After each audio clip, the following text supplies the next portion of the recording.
देखेंगे ये class 9th प्रश्नावली 1.5 का पहला क्वेश्चन कह रहा है, बताइए नीचे दी गई संख्याओं में कौन कौन परिमेय है और कौन कौन अपरिमेय है।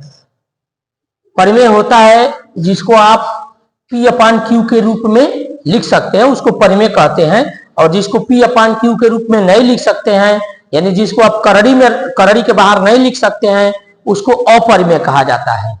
तो यहाँ 2 - √5 है, √5 रूट के बाहर नहीं जाएगा, इसलिए ये जो संख्या होगी ये होगी अपरिमेय, ये अपरिमेय होगी। अगला 2 नंबर जो क्वेश्चन है वह लिखा है ब्रैकेट में 3 प्लस रूट में 23 माइनस रूट में 23। जब इसको हल करेंगे तो ये 3 प्लस रूट में 23 माइनस रूट में 23, तो ये 23 रूट वाला प्लस माइनस है, चिन्ह अलग अलग है, कट जाएगा, ये बचेगा 3, और जब 3 बच गया, रूट हट गया इसमें से, तो ये हो जाएगा परिमेय। परिमेय, ये परिमेय हो जाएगा, और परिमेय खत्म हो गया, अब ये परिमेय हो गया। तीसरे में देखेंगे, तीसरे में दिया है 2√7/7 तो इसको जब आप हल करेंगे तो इसको आप हल करने के क्रम में √7 से √7 कटेगा और यहाँ बचेगा क्या, तो 2/7, और 2/7 क्या होगा, ये हो जाएगा आपका परिमेय हो जाएगा, परिमेय है। और यहाँ 1/√2 है, यानी ये √2 हट नहीं पाएगा, अगर परिमेयकरण करते हैं तो ये √2 पर चला जाएगा, नीचे 2 बचेगा, इस तरह से ये हटेगा नहीं, तो ये होगा अपरिमेय, ये अपरिमेय हो जाएगा। और यहाँ 2π है, चूंकि पाई का मान 22/7 होता है, अगर 22/7 × 2 रहता तब तो परिमेय होता, लेकिन पाई जो है वह परिमेय नहीं होता है, वह अपरिमेय होता है, 22/7 पाई का एक्चुअल मान नहीं होता है। तो इस तरह से ये जो होगा वह अपरिमेय होगा। क्यों? क्योंकि पाई जो है अपरिमेय संख्या है, पाई अपरिमेय संख्या है। इस तरह से ये पहला आपका हो जाएगा। देखेंगे ये दूसरा प्रश्न है, कह रहा है निम्नलिखित व्यंजकों में से प्रत्येक व्यंजक को सरल करिए, यानी इसको हल करना है। जिसमें पहला क्वेश्चन दे रहा है 3 प्लस ब्रैकेट में 3 ब्रैकेट बंद, दूसरे ब्रैकेट में है 2 प्लस रूट में 2। इसको जब हल करेंगे तो पहला ब्रैकेट खोल देंगे, अब पहले ब्रैकेट के अंकों से दूसरे में इनटू करेंगे, इस तरह से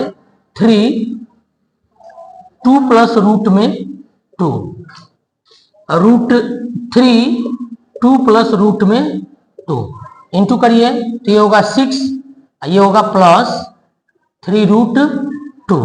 इसका जब इसमें होगा तो ये होगा 2√3 और ये रूट में 6, 3 2 जा 6।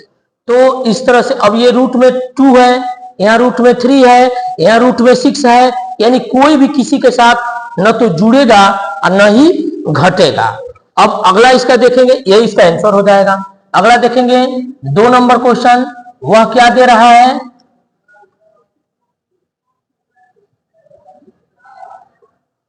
दो नंबर क्वेश्चन देखेंगे, वह दिया है 3 प्लस रूट में 3 पहले ब्रैकेट में और दूसरे में 3 माइनस रूट में 3। तो इसको जब हल किया जाएगा तो यहां वैसे ही जैसे अभी पहले वाले को आप हल किए हैं वैसे ही पहला ब्रैकेट खुल जाएगा और दूसरे का पूरा लिखाएगा, फिर पहले का मान लिखाएगा और दूसरा पूरा लिखाएगा, इनटू कराएंगे, 3 3 के 9 माइनस 3 करड़ी 3 प्लस 3 करड़ी 3 और प्लस माइनस माइनस, करड़ी 3 का करड़ी 3 में होगा तो करड़ी हट जाएगा, केवल 3 हो जाएगा। अब देखिए या 3 करड़ी 3 है, 3 करड़ी 3 है, ये प्लस में है और ये माइनस में है, यानी यह वाला इससे कट जाएगा, घट गया, और 9 में से 3 निकल जाएगा तो ये बचेगा 6, तो इसका आंसर हो जाएगा 6। अगला देखेंगे,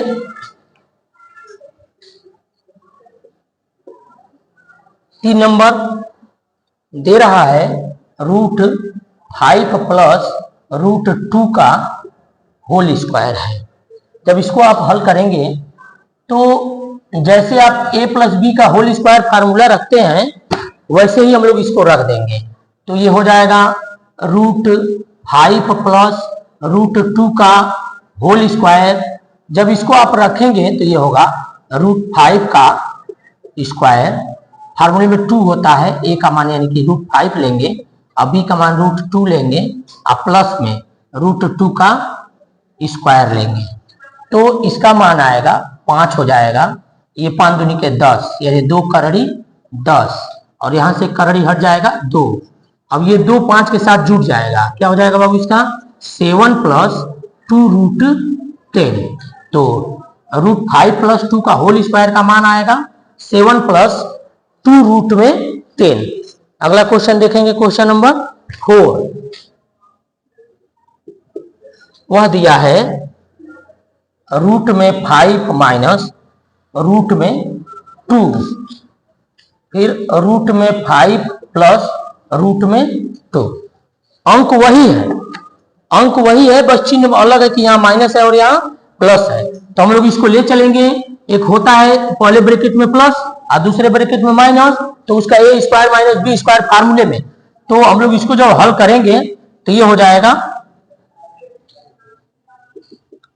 √5 माइनस √2 पहले ब्रैकेट में, √5 और प्लस √2 दूसरे ब्रैकेट में, तो ये हो जाएगा √5 का स्क्वायर माइनस √2 का स्क्वायर, तो ये हो जाएगा 5 माइनस 2 का मतलब इसका आंसर हो जाएगा 3। इस तरह से ये चौथे का आंसर होगा 3। लिख रहा है, आपको याद होगा, तीसरा प्रश्न देखेंगे, आपको याद होगा कि पाई को एक वृत्त की परिधि और उसके व्यास के अनुपात से परिभाषित किया जाता है, अर्थात पाई = c/d है। यह इस तथ्य का अंतर्विरोध करता हुआ प्रतीत होता है कि पाई अपरिमेय है। इस अंतर्विरोध का निराकरण आप किस प्रकार करेंगे? क्योंकि इस सवाल का आंसर के लिए पाई का मान अपरिमेय है, लेकिन c/d को यह कहा जा रहा है कि परिमेय है, यह सही नहीं है, क्योंकि किसी भी स्केल पर कोई भी मान जो निकालते हैं वो एकदम एक्चुअल मान नहीं होता है, वो सन्निकट मान होता है, तो इस तरह से यह क्या होगा, एक अपरिमेय होगा।